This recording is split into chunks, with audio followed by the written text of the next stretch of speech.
நாகத்தில் நீ அமர்ந்து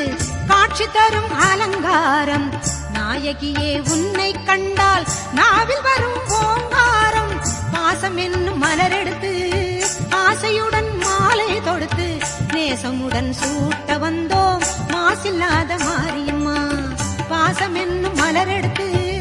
ஆசையுடன் மாலை தொடுத்து நேசமுடன் சூட்ட வந்தோம் மாசில்லாத மாரியம்மா அங்காளம்மா எங்கள் செங்காளம்மா